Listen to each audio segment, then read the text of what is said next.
Welcome, everyone, to the SI Media Podcast. I am your host, Jimmy Traina. Thanks for listening this week. We have a good show for you. Doris Burke from ESPN talking about the NBA playoffs, dealing with COVID. She had it last year.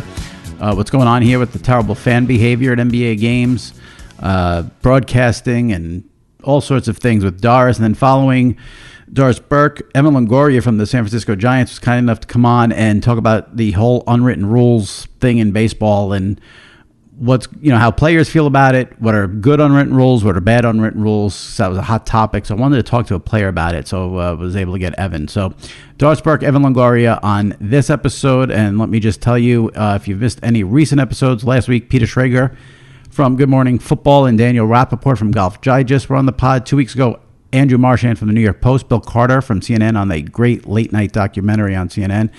Rich Eisen and Alan Sepinwall were on the pod 3 weeks ago. Ryan Russillo, Brian Baumgartner 4 weeks ago. We've had a great run of guests. If you missed any, dip into the archive, check them out, and please subscribe to the SI Media Podcast. If you want to throw me a review, it's always appreciated as well. All right, here we go. This week's show, Doris Burke, followed by Evan Longoria. All right, joining me now, first time I'm speaking to her on the SI Media Podcast from ESPN. She's everywhere during the playoffs. Doris Burke. Doris, how's it going? Going great. The playoffs are in full swing. This is a great time of year, Jimmy, right? 2 games at a minimum on per night, sometimes 3. So it's the best. It is the absolute best. It is good. It's a little rough if you're on the East Coast because sometimes the schedule is not friendly. But, especially if you want to watch LeBron and they're always playing at like 10 or 10:30, that's a problem. But here in New York, it's, I'm in New York and with the Knicks back in, even though it's gone, completely off the rails the last couple of games, it's still much more different this year than in the past 20 years. So that's good. Oh my gosh, are you kidding me? What struck me about the 2 games thus far at Madison Square Garden has been, to me, it's the loudest building we've seen. At least it pops off the screen to me. And it's funny, Mike Green, Jimmy, and I, we have this conversation all the time.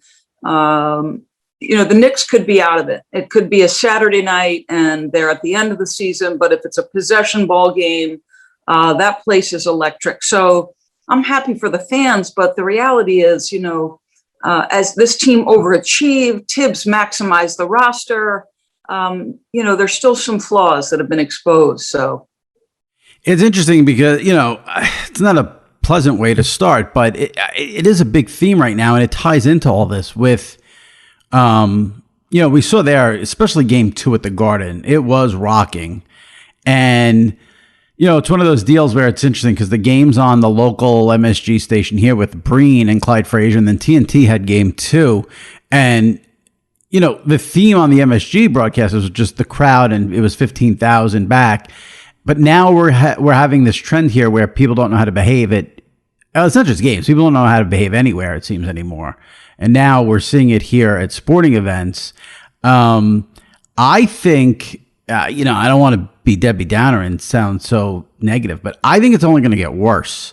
I think there's going to have to be some things done about it because I think this all ties into COVID, people being in their houses for a year, segment of the population who has this thing about their rights are being infringed upon. And now everyone's being sort of let out. And I think the NFL is going to have it rough when that comes back in September. You're there. Have you been there yet? Have you been in an arena yet? Okay. Oh yeah. What's your sense of it all? I've been fortunate for most of my games in the playoffs to have been in the arena. And I'm going to tell you an interesting thing that happened to me. And this may be 10 years ago. But I remember speaking with David Stern. And I don't remember if this was on air or off, but at one point he did express concern to me about the proximity of fans to the athletes of the NBA. And, that was a while ago. And it's the first thing I've thought of as these incidents have unfolded. And, I hope you're right that this is, sort of pent up frustration or whatever the case may be. But it's frankly unacceptable. I don't know what the answer is, but it's embarrassing as citizens of this country, as sports fans. What are we doing to one another? These athletes are at their profession. They are, expending incredible amounts of energy at the most important time in their professional lives, the postseason, when legacies are made. I'm disgusted, Jimmy. I'm sad. I'm embarrassed. What are we doing as a country that we would get so worked up about this particular situation, right, that we're behaving in this fashion? I don't know what the answer is, Jimmy, because the proximity is what scares me. Yeah, for sure. But there seems to be a level of, it seems like we're at this thing where I can do what I want when I want. No one's going to tell me what to do. And I don't know if that's an extension of the fact that we were told, like, not to leave our houses for several months. And, some people are being, if you don't have the vaccine, you can't go here, or, the Knicks round 2 only selling. I don't know if that all plays into it, but if you saw the videos of the past year, the quote unquote Karen videos and people getting mad if they're being asked to wear a mask, and now they're being let back into public places with people. And I just think, I wish I could see this as just being, okay, we had a bad week here in the NBA. I think this just keeps going. And that's what I think, like you said, I don't know what the answer is, but the commissioners or someone's going to have to figure something out, because it's not going to get better, I don't think. But hopefully. Well, let me ask you this, because yesterday was sort of a busy day, so I didn't have time to follow up, but someone mentioned to me that the charge against the gentleman in Boston who threw the water bottle was quite significant. Assault and with a heavy penalty relative to what he was charged with. And honestly, there's only two deterrents sometimes. One is pocketbooks, right? Affect people's money. That's one way. But then obviously legal troubles could be a second way. And maybe it's just about giving the harshest penalty possible. And you can say it's relative. Well, the popcorn, whatever. Don't behave that way. Simple answer. Right. That's people are saying the popcorn's not a big deal, or, Kyrie had it coming. I mean, it just, again, this is not the way you're supposed to behave. It's not people adding way too much into it. It's a very black and white thing. I think you behave a certain way and that's it. There's no gray here. Right. That's just me. I do want to talk basketball stuff, but since we've I've mentioned this all, I think stems from COVID. You were one of the first, I think, like sports media people who came out publicly. You had it a year ago, end of March. And Kirk Herbstreit, who is a colleague of yours at ESPN, he just said yesterday, he went on Twitter and said he's still 5 months after having it, can't taste or smell anything. Yeah. And I think one thing, that if you're paying attention, if you know anything, it's everyone's experience with COVID seems to be different. What was yours like? Any lingering effects? And as you come up on a year of it, any thoughts about, how scary it was? Well, it's interesting. I had listened to the comments of Jason Tatum a while back, and then there was, we revisited it recently, and I had communicated to Brad Stevens that, I'm a 55-year-old woman, right? And 9 months down. So I was in the bubble, Jimmy, and still experiencing symptoms to the point where, we were in that hotel for 87 days. It was a long time. ESPN was great to us. They would send a runner out and get some things from the grocery store. And keep in mind now, I had been back to normal, exercising, doing all the normal things that a person does after COVID. But I had met the runner and I had to climb 2 sets of stairs to get there. And he said, "Why are you breathing so heavy?" And I texted my physician, who's been a longtime personal friend. He's actually been my physician since I was a student athlete at Providence. And I said, "Al, I just want to remind you that when this bubble is over, I want a full workup. I want to know what's going on with my heart and my lungs." And he asked, did I have healthcare opportunities in Florida? And the NBA, as you know, was exceptional. And so I had a workup, and basically the physicians who attended me say, "Your lungs are still healing." And that was 9 months down the road.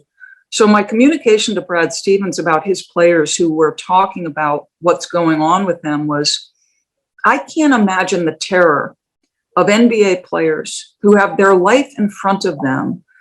Jason Tatum has a young son. He's at the peak of his career and building. And so I can't imagine the terror of experiencing those lingering symptoms, the terror of the unknown, Jimmy. Thankfully, I can say that I think I am completely through it now, but it was a good 9 months. 9 months. Wow. Yeah.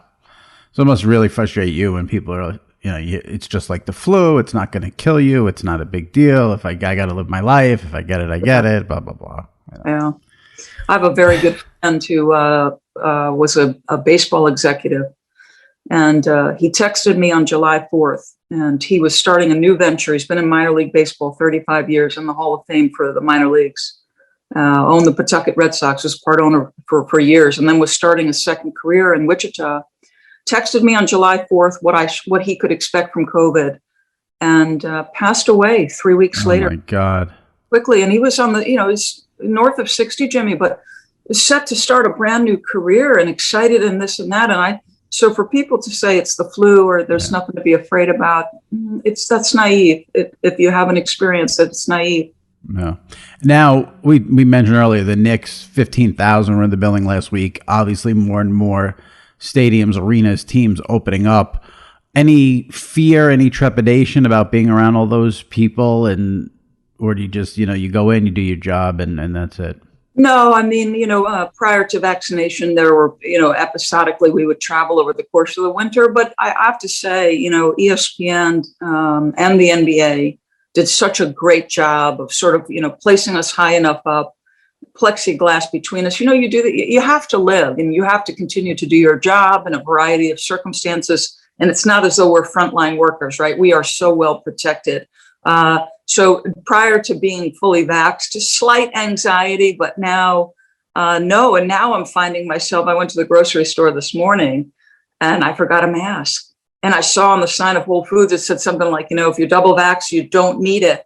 And what was interesting to me is so many people inside were still wearing masks. I almost felt guilty. I was running in for 2 things. I didn't run back out. But I can feel it. I can feel it change, sort of moving. I part of me wishes you didn't bring this up because I am obsessed with the whole mask, no mask situation that we're in right now because we're in this weird, with every store has a different rule. And I'm driving my friends crazy because I text them at every store I go in with what the policy is. And where it's crazy because I texted a buddy of mine who lives out in Denver yesterday. And I was at a bunch of stores yesterday. I would say here on Long Island, where I am, Nassau County, 99% of the people are still wearing masks in stores. And my friend wrote back, who's in Denver, and he said 99% of the people where he is are not. It's amazing how every area is so different on all this. And I feel bad for the people who work in the stores because someone at one store said, the policy is like, if you're vaccinated, you don't need a mask, but they're not allowed to ask if you're vaccinated. So that means the people, so I just feel bad for people who work there and have to deal with people who, don't want to sort of follow the rules and then want to cause a scene. But, we are getting at least out of this mess finally a year and a half later. So that's the upside. But yeah, the mask thing fascinates me. So how'd you feel in the store without it? Did you feel like? Well, because I was literally grabbing coffee and half, so it was so fast. Yeah. And it was early enough in the morning that I was like, okay, there's nobody here. But I'll tell you, it's interesting you bring up the people who work there because that was the person I felt for. And I just said, I'm fully vaxxed. It was as though, right. And something similar happened in an Uber. I was getting an Uber to the airport. And to be honest with you, Jimmy, when I got on the phone, I was going to the airport. I got on the phone and I totally forgot to put the mask. And when you order the Uber, it says you have to check the box. I will wear a mask. Right. I ended up profusely apologizing to the driver and trying to assure him I was fully vaxxed, and he was, quite good about it. But it is such a fascinating thing in our society right now. And to your point about different parts of the country, earlier I had a game. I think I was in Houston, and there was a convention for, I believe it was Knights of Columbus, and some sort of a high school girls volleyball tournament. The place was absolutely packed. And this is a couple months ago. I don't remember the exact date of that game, but packed. And you could see masks, no mask. And it was fascinating. So Yeah. It's true. It's where you are, how people feel, what's the philosophy of the state. Yeah, it's interesting. When did you get back on the road and in arenas? No, so literally from the opening tip for us, which is Christmas Day, we were in arena. Right. Yeah. So I wonder, I should have looked to see the percentage of games. A lot of games certainly here from my home, but there was a good percentage of games that were in arena. Yeah. And I believe I will miss this weekend's games, but I think I think, and I'm not 100% sure, this Friday night may be the last day that ESPN, if we have them in homes. I haven't even looked at the schedule because I won't be there, but I believe, Jimmy, this is the last opportunity for us to call games at home this weekend because we moved to exclusive, and there's some technical aspects, camera availability, et cetera, that makes that go. I should know this. I get so confused between what ESPN is doing and TNT because they both share their games. But I think it was ESPN is, starting second round, everything from the arenas. Yeah. And I know TNT had a lot of people, they were still doing everything from home because they got a lot of criticism for that Knick game where Brian Anderson and I think it was Jim Jackson were home and they weren't picking up the crowd noise. But I know for tonight's game, we're taping this on Wednesday, Marv will be in the building, which is going to be, to see Marv call a Knick game at Madison Square Garden after all these years is going to be tremendous. How great! Seriously, how great is that? I'm looking forward to that. Jimmy, I cannot wait to see, what they do. What's the crowd reaction? You think about, how good Marv has been over the years. And I always say this, the brilliance of television to me are the cameramen who capture all these moments, right? Because they know the game, they know the storylines, and so their cuts are perfect. The director who's cutting the show, and then who's attached to your memories as a sports fan. It's the play-by-play. It's Mike Breen, bang. It's Marv, yes, and the foul. I don't do it justice, but I just cannot wait to see how they react because, listen, anybody who's done it at the level he's done it for as long as he's done it, I mean, what could be more satisfying to the longevity, the excellence, all of it? Yeah. It's funny how things work out. He finally gets that game. He's retiring after this year, so he's going to get that last crack at unless the Knicks come back in this series. But right. Well, I wanted to ask just to follow up on something we talked about earlier, because anyone who comes on this podcast who does play-by-play or color, I always ask what that experience was like doing the games from home. It's funny. Some analysts and play-by-play people say, not a big deal, was able to do it, no problem. And other people are just like, oh my God, it was so rough. So what was your experience?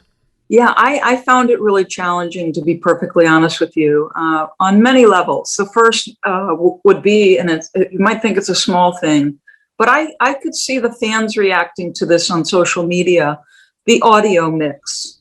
And it was a process, I think, for ESPN. Now, they did, I think, as good a job as they could do, giving us the best possible angles and vision and setup and all of those things.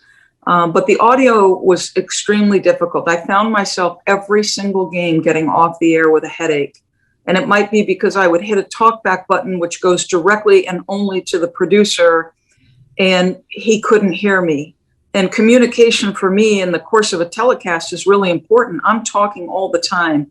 Could you show me that last play in ISO? Could I see that replay again from a different angle?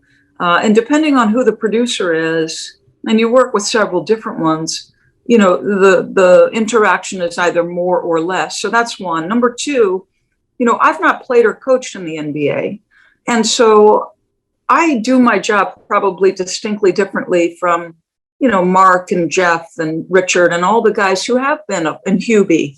And one of the things I was unaware of until doing the game from here is how many cues I take from in arena. My ability to see all the body language, to see the ends of each bench at every moment. It's the ability for me to direct where my eyes are going in the course of a game, as opposed to what cameras are available to us on this particular night. And please, I hope this doesn't come off as complaining, because listen, anyone who has their job thrown into upheaval is allowed to complain. Yeah. And I don't even like the word complain. I mean, you're just sharing what your experience was. Yeah, it's so not a complaint. For me, I found it a challenging experience. Now, the one thing I did learn, and I never really paid attention to this because you just get rolling and, the calendar's moving and you're not paying attention. I've been on the roads pretty much since 1997. So how much time, Jimmy, I spend traveling, the preparation, packing to get ready, the cab to the airport, the hour or 90 minutes you're waiting for your plane, et cetera. And I just thought, oh my God, I have spent a good portion of my life on the road, traveling in hotel rooms. And it really was striking to realize the amount of time you spend doing that. Yeah. Yeah. That's especially NBA, 82 games in a regular season. Right. We talked about Marv a little bit ago. I'm just curious, when you growing up, what broadcasters did you enjoy listening to? Who were your favorites? Yeah. So I loved Bill Raftery. I loved him. My first exposure to college basketball announcers was Al and Dick Enberg and Billy Packer. And all of Al's catchphrases and, the way he would just describe things, I found so appealing. Billy was more straight X and O. Al was the flavor. Dick was just brilliant. So I would tell you that was the first announced team that I really paid attention to. Mm-hmm. Obviously, listening to Marv over the course of years. I'm a New York, New Jersey kid, born in Long Island, raised on the Jersey Shore from the time I was 7. And so, it's funny. And I always say this, as I said earlier, I said, it's those voices that ring in your head, right? I have a close friend in high school. She's still on the Jersey Shore, still a teacher, a high school teammate of mine. She swears that at one point as kids, because Dick Vitale would have just started the broadcasting piece, she swears I at one point said, I'm going to work with him someday. I don't recollect it, but it's funny. I ended up, on his team for a good years as a sideline reporter for college basketball. I was surprised. I don't know why, but when just in doing a little bit of research for the interview, I was surprised to see that you've been at ESPN since 1991. Yeah, so that's that was only the first game I called was 1991. It was a Division III national championship, or maybe Division II. I think it was Division II, North Dakota State, I believe. My association with ESPN started in 1991, very small, 1 or 2 games a year, and sort of just subsequently grew. And I'll remember the first contract they offered me. Gosh, this is years ago. Would have been 1999. And at that point, I'm working for the Big East Regional Network, not men at that point, I don't believe. Oh, yeah, I was doing a little bit of men. I was doing some men's college basketball. But I worked for everybody. I worked for the Atlantic 10 Network, New England Sports Network, Big East Network, and then started to pick up more and more ESPN games. Was the Liberty announcer, I believe, for 3 years. First year was only on radio. Next couple, maybe 2 or 3, as the analyst for the New York Liberty. But yeah, 1991 was the first time I called a game on ESPN. It's amazing longevity. Fast. It went really fast. I'm sure. And, you've been part of the finals team now for several years. And, I remember last year, I didn't look this up. I'm just thinking of it off the top. I remember last year when the NBA finals started, writing something about how, the Breen, Jackson, Van Gundy team, I think might have called now more NBA finals than any other team. But it's amazing how long they've done it. You've been a part of it for a while. Yeah. Is the ultimate goal for you, though, to be at the table as the analyst doing the NBA finals? Is that the ultimate goal? Well, first of all, I started in this business, and it's almost laughable to me if you could have seen me as a college student, painfully shy. The idea that I'd be an announcer is almost just, it's absurd to me. So I've never had a goal in my life. And I said this a couple years ago, because, Rachel took over for me and I moved to the radio last year during the NBA finals. It was an absolute privilege to be with what I believed to be the best announced team in sports. Think of the moments Mark, Jeff, and Mike have been fortunate enough to call. The Steph years, the LeBron years. It was an absolute privilege to be a part of that team. No, and I said this a couple of years ago, if I remain exactly where I am for the rest of my career, how lucky will I have been? Sincerely, I call NBA basketball. I picked up a ball at 7 years of age at Indian Hill Park in Manasquan, New Jersey, and I have never put it down. I've been playing it, coaching it, or watching it since I was 7. Do you feel any pressure? Is not the right word. I'm trying to think what the right word is. But if you ever did get to that day where you were an analyst on an NBA Finals, you'd be the first woman to do it. Well, I've done it on radio. For television. I'm talking about for television. Okay. Pressure is not the right word, but do you feel like that's something that if, you would like to do in order to sort of break that glass ceiling that, like they say, or, would that, do you think that could then open the path to, this is not something that's unusual now and any woman could do this job, or it is not part of your sort of mindset on that? Definitely not part of my mindset. And I've said this often, Jimmy, and I mean this sincerely. People will say, is there pressure? I have a slight level of anxiety because I don't want to screw up, right? Because if I screw up, do I hurt the woman behind me? So I would say there's a little bit of anxiety there, but I've never been perfect. It's not as though I'm a mistake-free broadcaster. I don't think anybody is. Nobody is, yeah. Right. And so, but no, I've never, said I want X position, Y position. I've said this also many times, and forgive people who've heard me talk about this. I'm a believer in divine providence. Life has a way of getting you where you're supposed to be. I think there's a proverb that says something like, you have nothing that's not directed from above. So seriously, I feel so fortunate to be calling NBA games. I mean, think about it. Like a kid from the Jersey Shore with a ball in her hands after watching college basketball, running out between the hedges of my parents' home, and then going to that court and sort of reliving what I had just watched on TV. And I'm calling NBA basketball. It's really, I feel incredibly lucky. Yeah. I just wondered, I feel like so many women in this industry cite you as a role model. So that's why I thought maybe, getting to the ultimate peak of, television analysts for an NBA final would be. Those women, I almost am uncomfortable. I appreciate and have always appreciated what these young women say to me. Number one, they are professional and competent. And what I love about this next generation of women is, they feel like they belong now. They know they belong now. And I just love that. I love their presence. I've talked about this, Candace Parker sits up on the set of TNT and just fits, right? Yeah. She's perfect. And that just, it gives me joy for the future of women. It has been a societal change. And I don't mean just obviously in sports broadcasting. Look across our society. It can feel as though things move at a glacial pace. And so, I don't want to take credit for something I didn't set out to do. I didn't enter this because I wanted to be the first X or Y. I didn't. I got into business because I love the game. That's why. Right.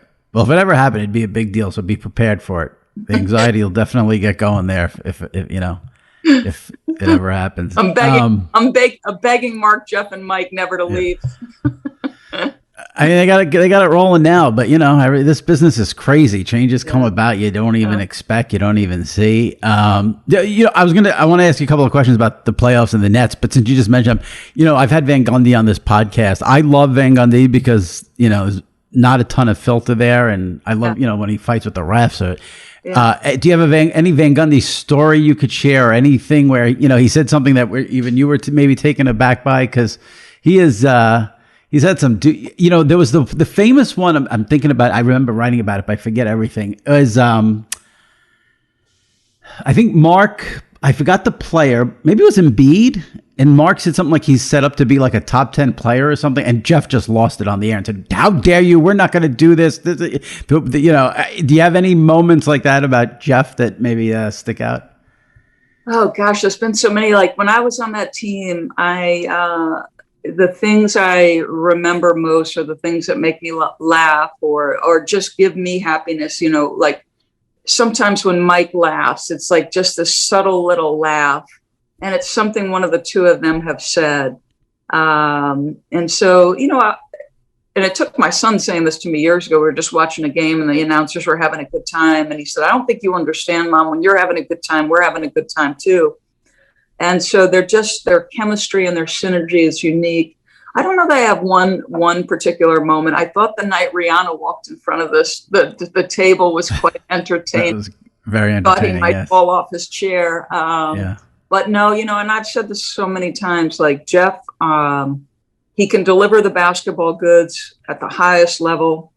You can hear it that he's coached in the moments that matter the most. He's irreverent.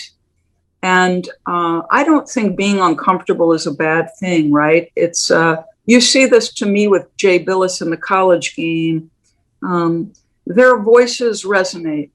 People pay attention to what they say. Yeah. There's an authority there, or an ability to make change, because I think people know they're being honest. And you may not agree with their critiques all the time, but their job is to offer opinion and then to deliver the basketball goods when it's required. And I think that's what makes that trio of guys so special, is that for over a decade now, they have delivered at the highest level possible. And that's special. Excellence is hard to achieve, and that trio has sustained excellence, and that should be admired. And it was Van Gundy leaving that sent the Knicks into the toilet for 20 years as well. Just want to say that as a Knicks fan. Yeah. A couple of things on the NBA playoffs here. I had Ryan Russillo on the podcast a couple of weeks ago. He's a big NBA guy. And I said to him, and I'll ask you because I'd love your take on this. The Nets win the NBA title. Mm-hmm. Okay. What's the joy? What's the pleasure? What's the excitement? It was, 3 players thrown together, superstars. And I'm not against super teams. Yeah. But this one felt a little different to me. I don't know why. I can't really sort of explain it. But this one here, when you see a team in any sport win a title, you're happy for this guy, you're happy for that guy, maybe. There's a storyline that maybe plays out. This here was like, okay, we're going to get these 3 guys. And there's no connection to Brooklyn. There's no connection to the fans. Kyrie already has won a title. Durant has won a title. So, in a month from now or 2 months from now, when it's all over, if the Nets are standing there as the champions, as an NBA fan, what is sort of what do you get out of that? Well, first of all, I'm not going to presume that, right? Because standing in front of them is a Milwaukee team that changed both its personnel and its style, and has some strengths where the Brooklyn Nets have weakness. And so I'm not presuming anything. If they go and win this championship, they will have earned it. Winning an NBA championship is really, really hard. And it's funny because, over the years, I've listened to, Jeff, I think is the one who said this, but perhaps Mark. But, they've talked about sometimes it requires some measure of luck. You've got to avoid injuries at the appropriate times. Right. Sometimes maybe somebody else from the other team gets injured for a game that changes momentum. There's so much that will go into this. So if you're... You think it's a stupid point by me. You could say it. I don't think it's a stupid point. I just think they will have earned it. And right. I think they had a big time challenge in front of them with the Milwaukee Bucks. This is why they acquired Drew Holiday. Right. Now, here's my follow-up for that, though. Okay. Let's say that, again, hypothetical, the Nets win it. Yeah. Did they just prove then that the regular season is completely useless and meaningless? And I mean it by this way. Yeah. Kyrie, Durant, and Harden played 9 games together in the regular season. Right. 9. And then they just totally bamboozled the Celtics. Now they get, that if they win it all, which, they very well could and should based on the talent. Yeah. It's basically saying take the regular season off if you have to. Listen, Jimmy, I think you've seen enough signs from the NBA that they are monitoring how their fans are watching NBA basketball. And one of the things I admire most about the NBA is how proactive they are. As any professional sports league should be, they are in a constant mode of self-evaluation. What is working for us and what is not? So years ago, they tweaked the rules to elevate scoring. And you might have those hardcore fans who say, that's ridiculous. This isn't basketball. And, maybe, and Steve Kerr said this, and this is a while back, maybe 6 months, maybe even last year. But he said, maybe we have tilted the rules too much on the offensive end. And so, I don't think anything is static. I don't think the play-in tournament in its current format is static. I bet you there are some concerns about, what are the ratings through quarters 1, 2, and 3 of an NBA game? Juxtapose that next to ratings regular season versus post. I think if they win it and have had only 9 games, there are other examples historically, and I have this written in notes, but I don't have it in front of me. There are other examples historically of teams that have won championships with minimal regular season games. And, Shaq, Kobe, and Derek Fisher, different circumstance. I get it, not thrown together, et cetera, but nonetheless, limited regular season. So, listen, I don't think there's a professional sports league in the country that doesn't have concerns about viewership and long-term viability and where do we go next. And so, I don't know. There's one that doesn't. I watch so much NBA basketball. They don't have to worry about me. I don't think the NFL has one worry.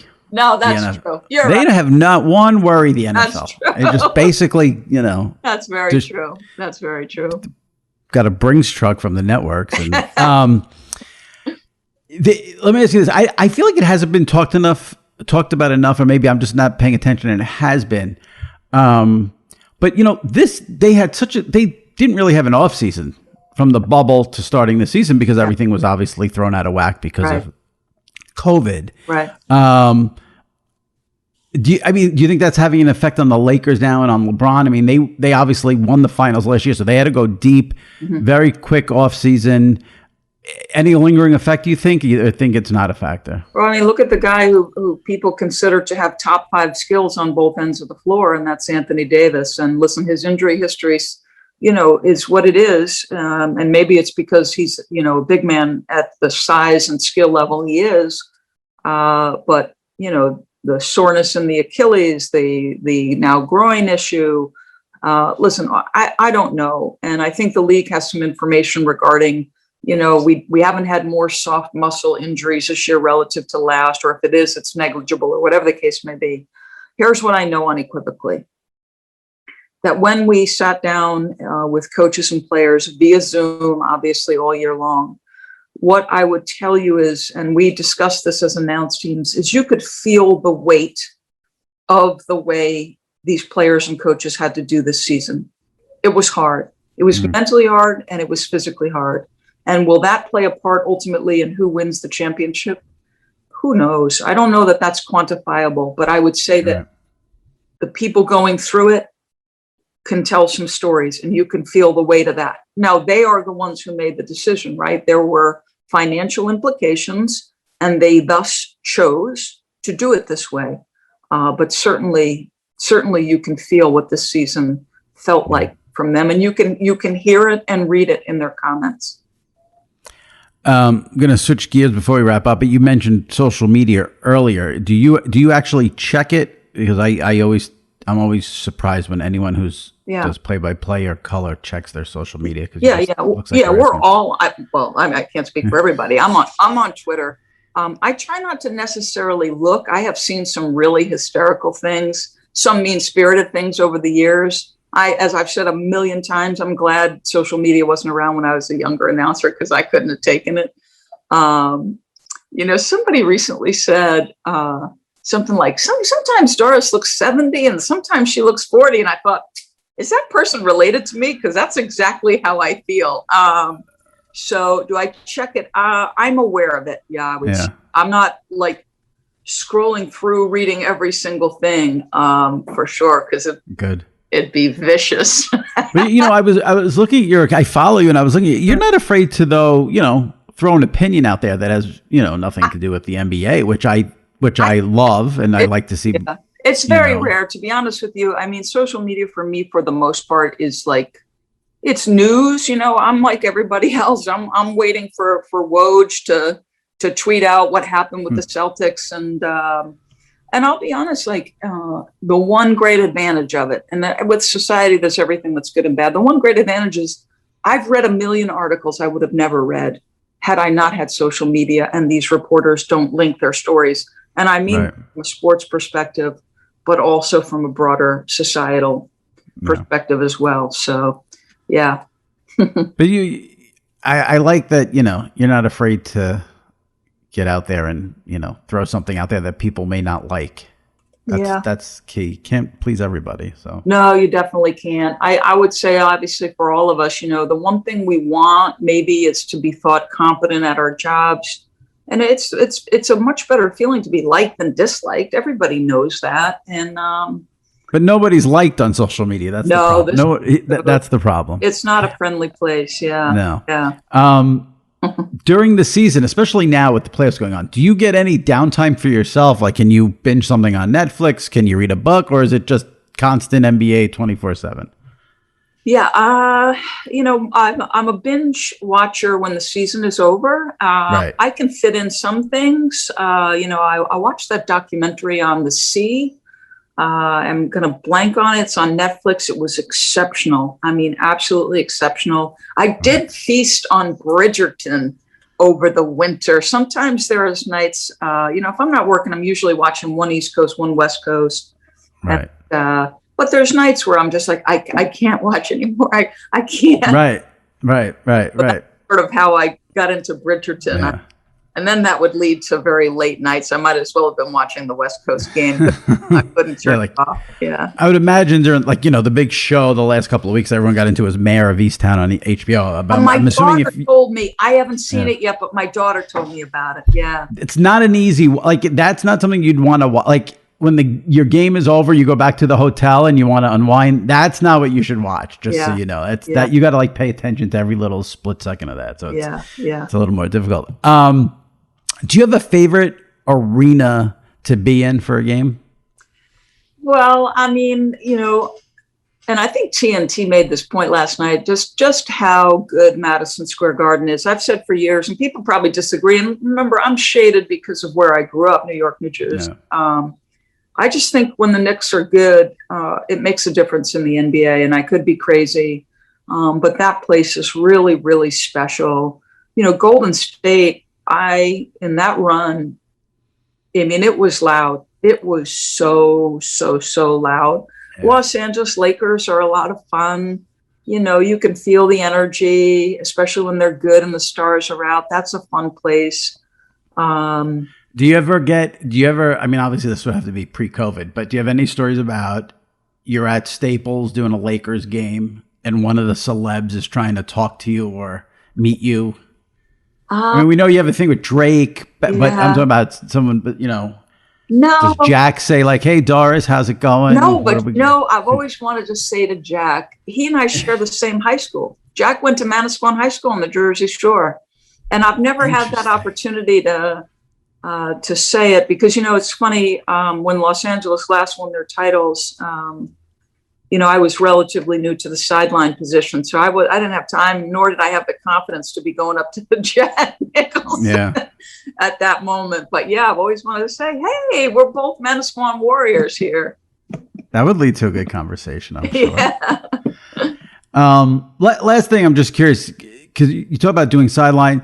Give me, when you did sidelines and now doing the color for the game, what is the most difficult thing about each?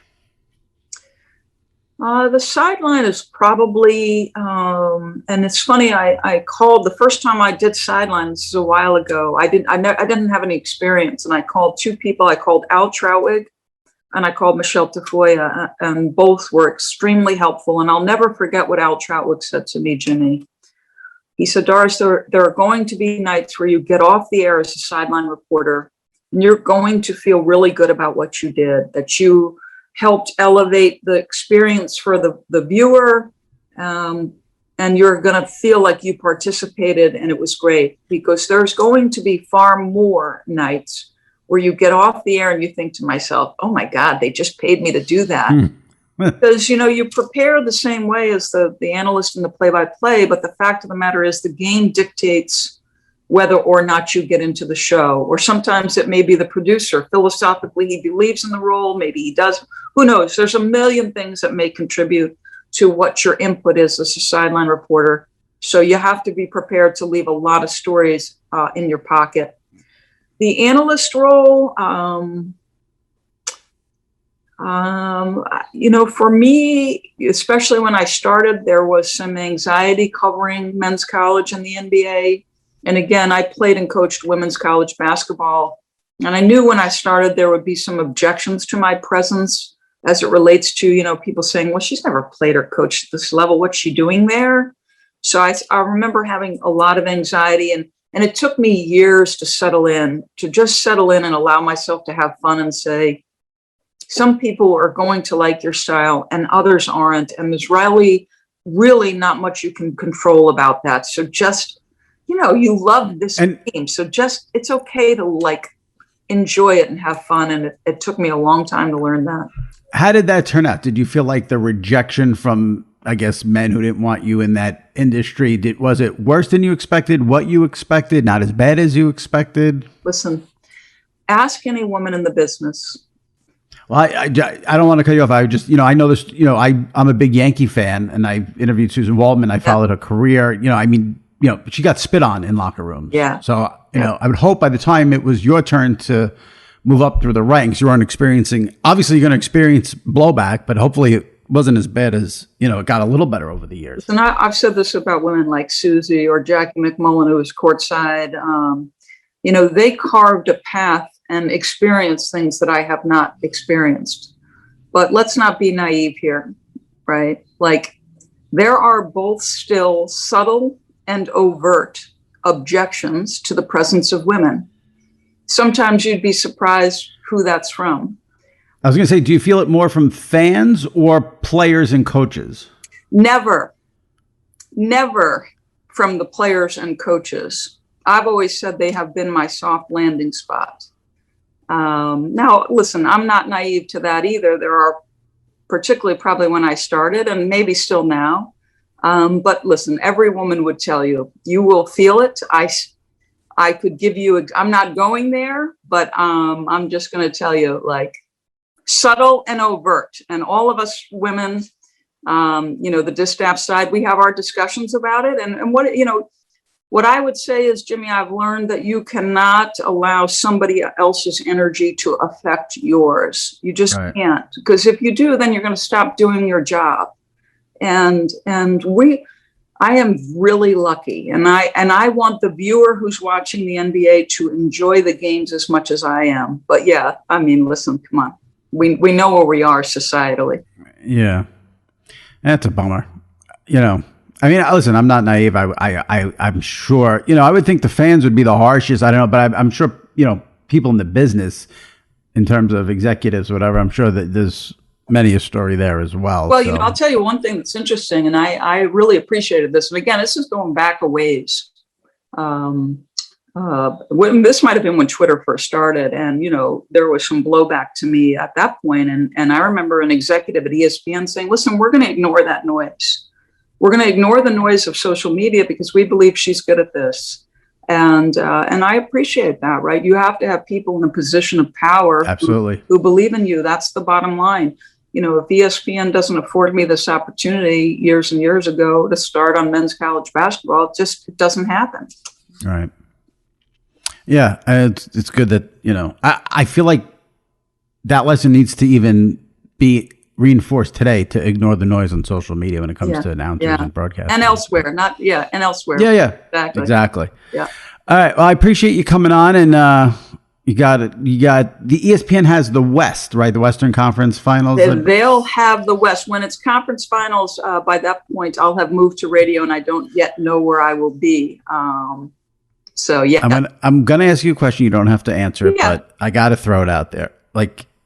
Does everyone at ESPN, including yourself, at night you get down, you do a little, please let LeBron get to the NBA Finals. Please let LeBron get to the NBA Finals. Listen, ESPN is in the business of ratings, right? But right, of course, that's and entertainment.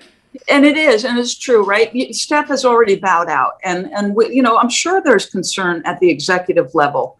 But to me, the idea that an announcer cares, Jimmy, I get where. No, I don't want to imply that I think you care who wins. I think as a company, you want the Lakers and LeBron there for ratings, storylines, and excitement. That's all. Yeah, for me, and I've always said this, a ratings point has never crossed my mind when I'm on the air. And here's the fact, LeBron is leaving at some point. I know he and Tom Brady continue to defy what are the bounds of a normal age at which retirement sets in. But the fact of the matter is he's going to leave at some point. And we need, the league needs other stars to start gaining some traction.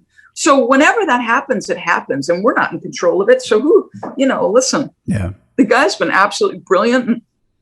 And, still is a conversation piece. Look what happened last night when he walked out of the building early. People went absolutely ballistic. It's it's everywhere. It's on TV. It's on social media. But at some point, he will retire. Yeah, we'll lose a lot of fun when that happens, I have to say. It's been a fun ride with him, oh my gosh. Fun ride.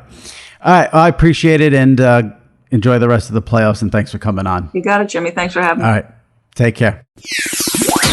All right, joining me now, very happy and grateful he would come on during the season while he's got stuff going on. Giants third baseman, having a good year, Evan Longoria. Evan, how's it going? I'm doing well. Thanks for having me on. I've been dying to talk to a player about the unwritten rules fiasco that's been going on, and obviously a couple of weeks ago it all went crazy with the White Sox. And you're a great guy to have on about this. You're a veteran and been around the game for a while and respected. So, but before we get to that, you're having a nice little season here at 35 years old. In baseball, that's like you're not supposed to be having age. 9 home runs, 29 RBIs. Pretty good. Yeah, man. I think a lot of the credit, at least some of the credit, I'll take some of it, but some of the credit goes to our hitting coaches. The change in philosophy that we've had. Some of the conversations that I've had with them in terms of, I think my average exit velocity was pretty good last year. It's just I wasn't hitting the ball in the air enough, and so it's like easy to talk about that, but some of the swing changes that I made in the off season and coming into this season, I think have really helped that, and a lot of the credit goes to them on how to figure out how to do that. I still, I watch Yankees every night. I still don't know anything about exit velocity. I think you have to be a baseball player to fully understand it. If you're just a fan, I'm just like, obviously it just, if you hit the ball hard, it increases your odds on getting hit. So this is going to sound, it comes into play. This is going to sound mean, and I don't mean it to sound mean, but I'm just so like on the Yankee games, for instance, they go crazy every game because of Giancarlo Stanton's exit velocity. Like he's in like the top but he's hurt every day, so who cares what his exit velocity is? Like I'd rather you play and have bad exit velocity. Like I hear you, but you are a Yankee fan, so sometimes I know it's tough for you guys to watch the games with your eyes open. So he does a lot of good things.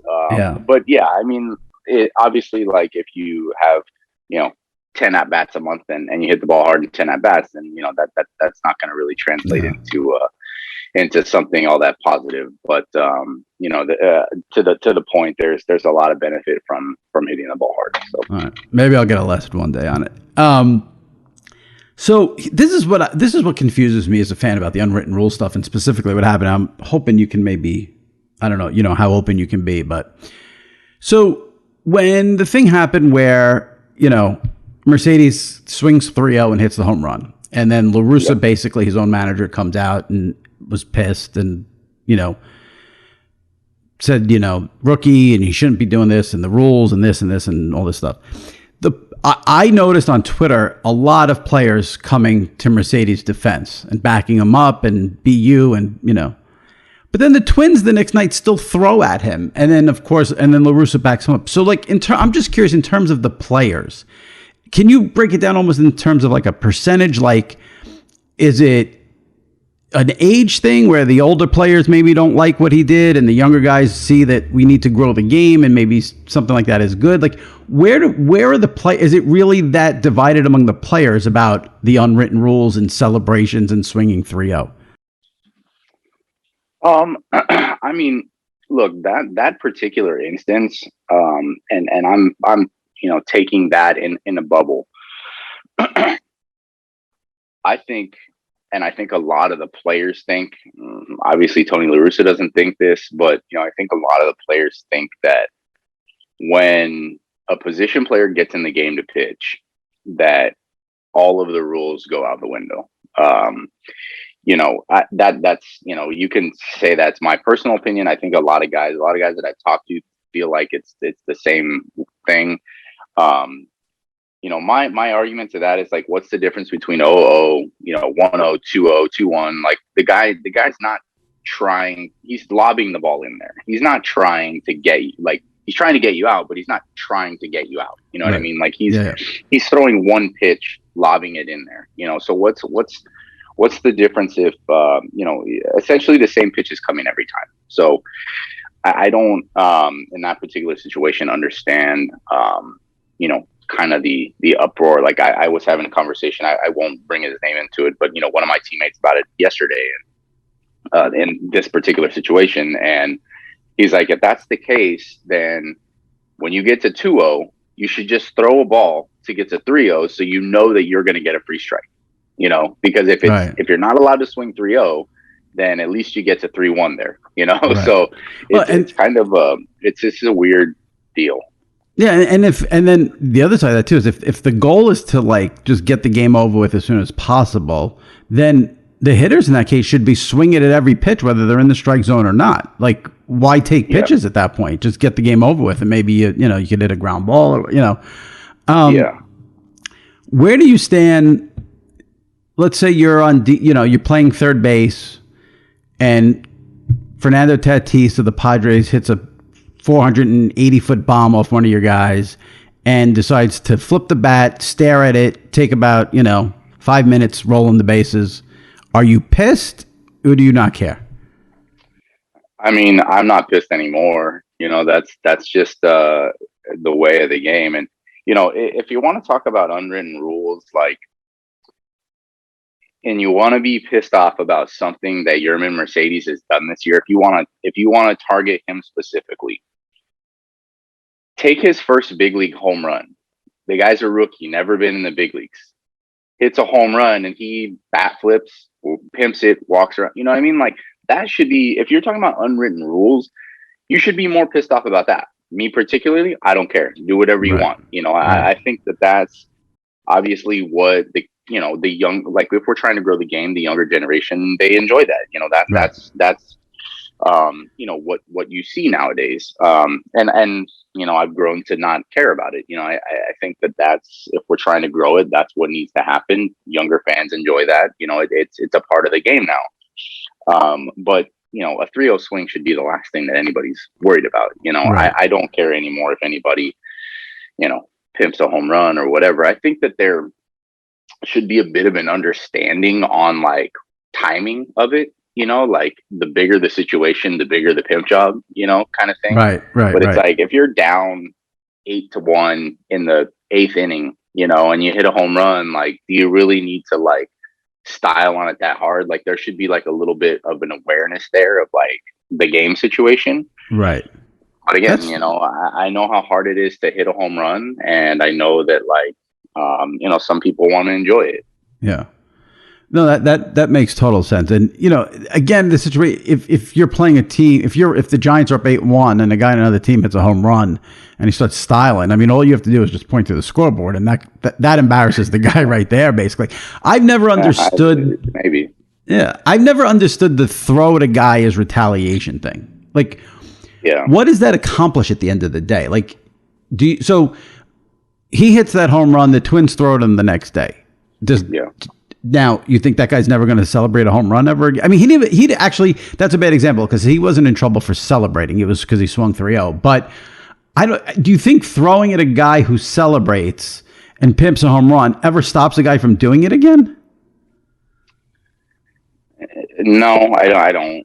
So, like, what's the point exactly? I don't know. I mean, I'm not, I had a conversation with Don Zimmer when he was still around, and I was, lucky enough to have like a few years with him with the Rays, and more than a few years. But we talked about this quite often, and his big thing was when he was a manager, he would never tell a pitcher to throw at a hitter because he didn't want to feel responsible for, potentially ending a guy's career or potentially causing like serious harm to another player. And so I think that should be the point, is like, is there really, anything that's that egregious to where you're like, I'm going to throw this ball as hard as I can and like try and hurt this guy, Right. because essentially that's what you're doing, right? Like you're not like, it's not sending a message. Like you're just trying to hurt it, Right. And so I think that's, I think that the game's going a different way for sure. Like there may be moments where like, and I think we've seen it this year, right? Where like, multiple guys have been hit in the face already. Like, there's been probably, Brandon Crawford and I've had this conversation this year. It's like, you always hear like back in the old days, like guy pimps a home run. Like, if that would have happened then, like we would have just, thrown at him or brushed him back or whatever. Like if you look at, statistically speaking, if you look at, and Craw did the statistics, I didn't do it, but he told me basically that like, there's like more hit batters to this point in the season than there was like in all of the 1978 season, whatever, like just using an example, but like basically hit batters are through the roof and probably none of them are on purpose, right? Like like the feel of, and you kind of hear like old timers say like, oh, if that was a thing, like I'd have just thrown it right into his back. But like statistically speaking, like that wasn't true, right? Like there was like way less hit batters back then than there are now. And it's like not even on purpose. So, like the whole like hit batter thing on purpose, I don't think needs to be a thing anymore. So you said that if an opponent hits a home run and styles and profiles, you don't get offended anymore, and you're over all that stuff, which I like hearing. Is there any sort of unwritten rule or anything an opponent can do that would piss you off? Like what would you consider like, all right, now you crossed the line? I mean, I don't know. Like, there's some situations that I think that like there should be an understanding that it's just like maybe not the right thing to do. Like, we were talking about it last night. Like it's an 8-1 game in the 8th inning in our game. You got, I don't know, let's just say Jared Walsh. Jared Walsh is hitting big left-handed pull hitter. Everybody shifted over, and let's just say for sake of the argument, Jared Walsh is hitting, 210. Like he's not, he's raking, but like whatever. Let's just say he's hitting 210. And the guy wants to get a base hit. They're up 8-1 in the 8th. Like, who's to say that like he can't like drag bunt and try and get on? Like everybody's playing for money, a contract, like whatever, to stay in the big leagues. Like, give any example you want. The unwritten rules say that that's, you shouldn't do that, right? Like that's just like not something you do. Now I probably agree in that situation, but like on the flip side of it is like, if we don't want to give him a base hit, then why should we be allowed to shift, right? Like you're giving up half of the field, and maybe that's the easiest way for him to get on and raise his average, whatever. So, I think that there are certain situations that like I would kind of shake my head at like that. But at the same time, you kind of look at it like objectively, and it's like, man, maybe this is the only way that this guy can get on and get a base hit and potentially stay in the big leagues. So that's the other thing that it even ties into the Mercedes things. I mean, if you guys are all going to have incentives in your contract, then how do you tell a hitter to stop hitting at any point in the game? I don't know. I mean, this guy's a rookie. Mercedes is a rookie. Like he's obviously trying to, make an impact in the big leagues. And, So I agree. I mean, this is a stupid question, but I would assume if you're a player who has incentives, do you have incentives in your contract? I don't know. I don't think so. Because I was gonna ask if you haven't, like, if you get X amount of money if you hit X amount of home runs. I would imagine every player would know that off the top of their head. I mean, I've been under my contract for so long that like I don't even remember if there's any incentives in the. I got 2 years left, so this is 2 years of a 6-year deal. So, I mean, I think that there's probably some incentives as far as like all-star games, MVPs, like bigger, macro awards, things. But I don't think that there's any like games played or home runs or appearances, whatever it is. Like at bats, I don't think there's anything like that. So now, have you ever been in a fight in a baseball game? I've never thrown a punch. I've been involved in some fights. Have you ever charged the mound? No, I've never been ejected. You've never been ejected ever? No, I've never been ejected from a game. You got to do that once in your career, minors no? or majors. Really? So polite. Yeah, I mean, at some point, I guess. Is Maybe it next year. Does if you argue at an ump and you drop the F word, is that like an automatic ejection, or will some umpires let you, like, can you be like, what kind of fucking call was that, or will they not even allow that? No, I think the F word, like any curse word, I think is like pretty acceptable until it's directed at them. So until you say, Tim, you're a effing asshole, whatever. Right. Like, if you direct it at them, like it's a personal attack, then you're probably going to get thrown out. Like, right. If you, use any of those words and say, that something about the pitch, or like, that's a mistake or whatever, like, you're pretty much, especially if you're not yelling it directly in their eyes. If you're like kind of just like looking around and saying that's like, the most brutal call you've ever seen, whatever, like, then you probably are good. Do you have what do you say when you don't like a strike call? Do you have like a go-to, or you mix it up, or is there are you just like? No, yeah, it's kind of in the moment. I think like I've probably gotten the most upset this year that I have.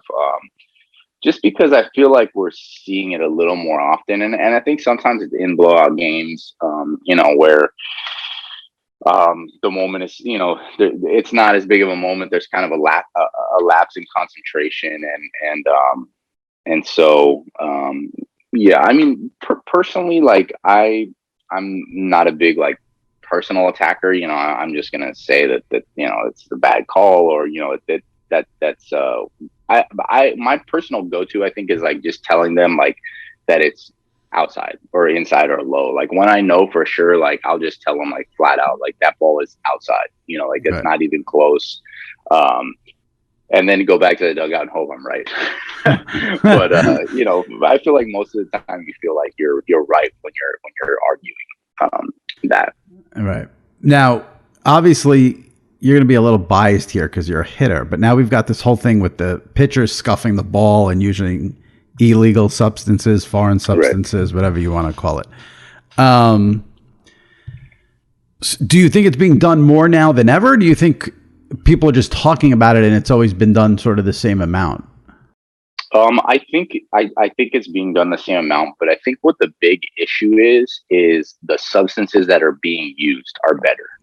Break this down. This is what I'm curious about. Break this down for me and the listeners. So I think, and listen, I'm not a pitcher, like you said. I haven't dug into exactly what's being used, but I mean, I can tell you that, like, if you look at the numbers, like the spin rates are higher than they've ever been. Right. No one's hitting this year.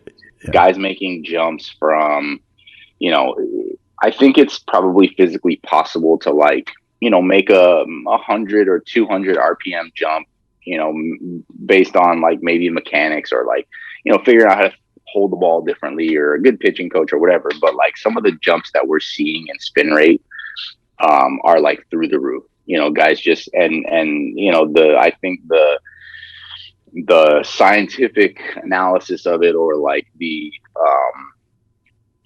reason why it becomes incrementally more difficult to hit guys when they spin the ball is because everything looks like a fastball, right? When it's spinning the same, every pitch looks the same. So like if you can throw a fastball at 2,800 RPMs and a breaking ball at 2,800 RPMs, like, traditionally speaking, like the fastball will be a little higher, or maybe the breaking ball will be a little higher, and you can kind of differentiate between the two, like based on the way that the seams are spinning. But once they get to a certain point where they're spinning so fast, you can't tell the difference. And that's, I think, where we're at with these substances that guys are using now. It's like, it's super tacky, and they're able to just rip the ball as hard as they want. So what are they using now that they didn't use in the past? Do you know? I don't know, you'll have to ask a pitcher. I mean, the one that I hear all the time is the spider tack stuff. I don't know what it is, but it's basically a clear substance that's like super sticky.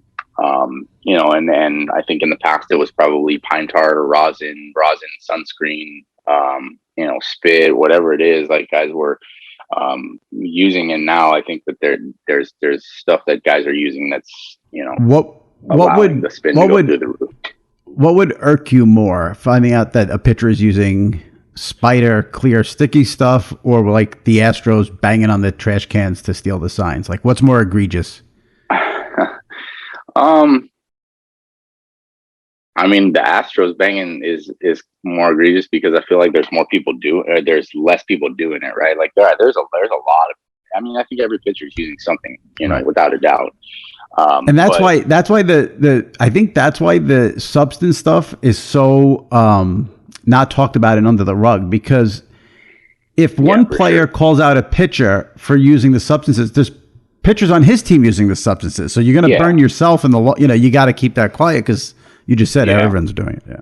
Yeah. I mean, I think that the Mike Schilt thing, when he got ejected, when Joe West made his pitcher, change his hat, his post-game interview was pretty poignant and I think telling on like where a lot of people stand. He basically said like, I'm probably ostracizing some of my own players here too by saying it, but like he had that conversation with them, and like, the guys have to be okay with the fact that like, obviously it's not legal. Like the substances that are being used are not like approved. And that's, I guess that he was saying that's a risk that he's willing to take, right? Like with his own guys, like we'll figure out how to pitch like without it or whatever. But like to go back to the point that, Crow was making on control, like, kind of, I think pitchers want to use the argument of like, oh, it's giving me more control. Like the stick, like allows me to like feel where the ball's going. Well, the hit batters are through the roof this year, right. So is it really helping with control, or is it just helping you spin the shit out of the ball and like, strike guys out? Right. So, the only thing I don't like about I'll never forget as a Yankee fan as a kid when the Yankees were playing the Angels. This probably was mid 80s. That's how long ago it was. But they had Joe Niekro on the team and he got caught. And they made him empty his pockets on the mound, and the sandpaper just comes flying out of his. Like, we need one of those moments. Like, sticky stuff is clear. Sticky stuff is boring. We need like something flying out of someone's pocket like that. That was a great one. That was good stuff. Yeah, it's tough, right? Because like it's I only experienced this one time, and it happened when I was in Tampa. Joel Peralta, one of our pitchers, he had come from Washington. They knew that he used sticky stuff, which probably essentially every guy's done. He comes out of the dugout, and the manager of the Nationals from the year before walks out to the umpire as he's jogging in from the bullpen and says, "Go check his glove." I mean, of course, everybody knows, like, he goes out there, like, they check his glove, like, I think Joel actually just had it like on his hand. Like it was just like his hand was covered, and he gets thrown out of the game. They suspend him. He gets suspended for 10 days. I think he appealed and got it taken down to 7. But like, if that's the thing, if managers wanted to do that, they could do it with every pitcher and right now probably, get a good majority of guys for something. And so, I'm not saying that that's something that needs to be done. I'm just saying, like, if you wanted to, like, you could definitely like go out there and just like try and find guys that are using it, and it would be a witch hunt, and I'm sure that like, obviously the game would adjust. I don't know how, but like,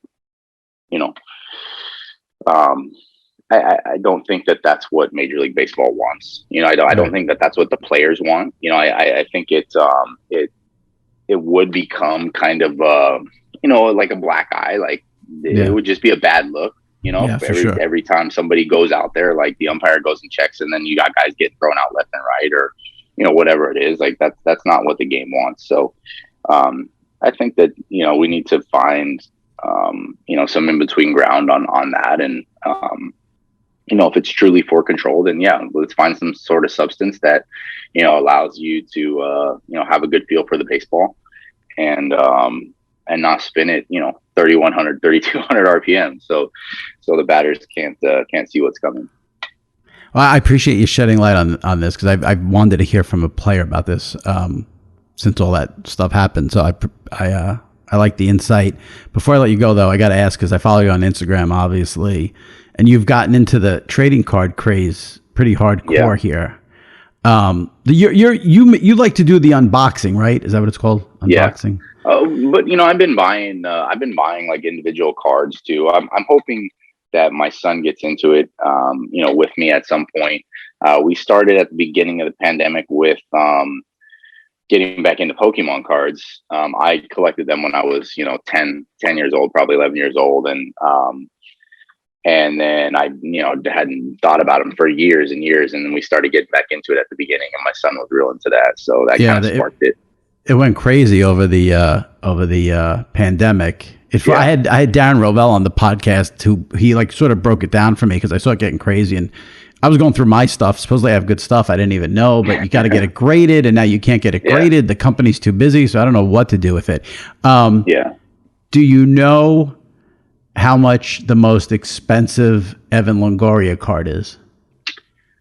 And do you have it?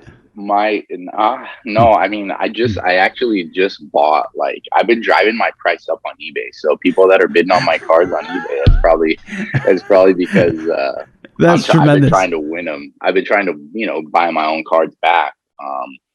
No, there's probably some out there that are worth, over $200. Like nothing super crazy. I haven't seen. And again, like there's probably collectors that, collect my stuff that have like the super rare ones that they're not selling and I haven't seen on eBay. But I just bought a couple of them for like around $130, like some rookie cards that were signed back then, and they're already graded. So I guess I'm happy that they're not super expensive, so I can, buy them back right now at a reasonable price. And you really go on eBay and drive up the price? Well, I'm not trying to drive up the price. I'm trying to win it, so, right. If somebody else is trying to win it, obviously the price gets driven up. So tell me, I mean, listen, obviously the money's not why you're doing this. What is it about this that you love? What's exciting about it for you? I think it's I got into it, just following these two kids out of LA.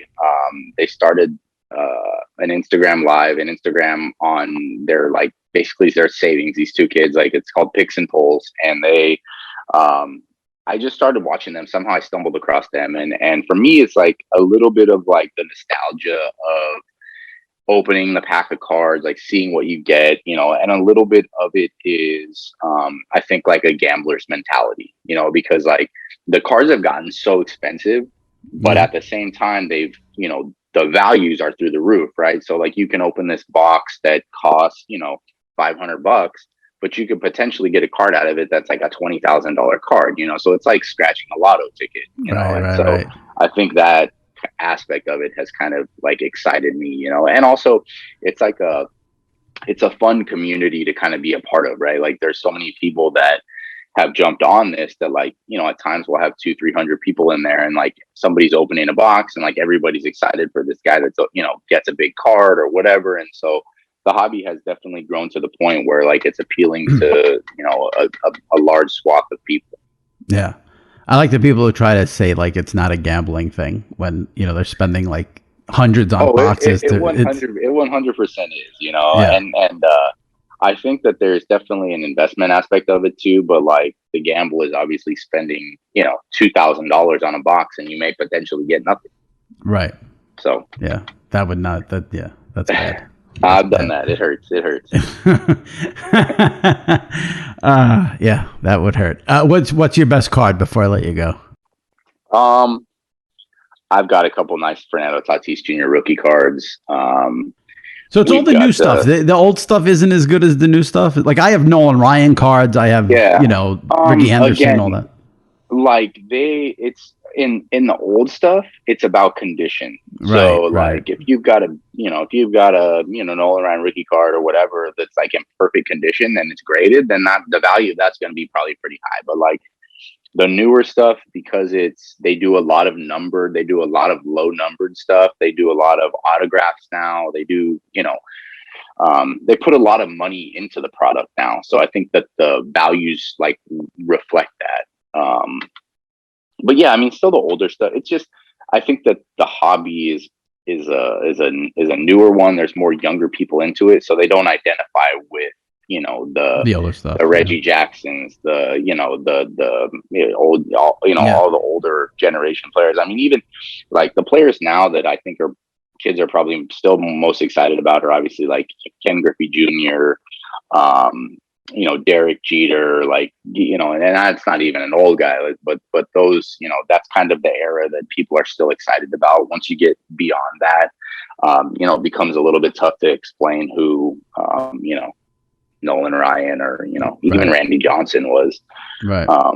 But it's fun, man. It's fun to see, like, for me, like, being 2008, my rookie year, like opening boxes from like the years, 8 to like, I just opened a 2014 box to see like some of the players that were, playing then. It's just this nostalgic. Yeah. Yeah. And I could see that being a good bonding thing with your son, that cool thing to do, yeah. Father and son. Yeah. And I know you got another one coming soon, so good luck with that. Yeah. Family's growing. We'll need the luck. Yeah. You'll be fine. You'll be fine. I see you guys on Instagram. You guys got a good little family thing going there. You'll be fine. You guys do good stuff there. They're beautiful. All right. Well, I appreciate you coming on, and especially, middle of season. I want to see you get ejected before you retire. That's what I'm going to be looking for. Maybe next year I'll make a point of it. Go out with a bang. All right. Thanks, man. Appreciate it. All right. Thank you. Take it easy. All right.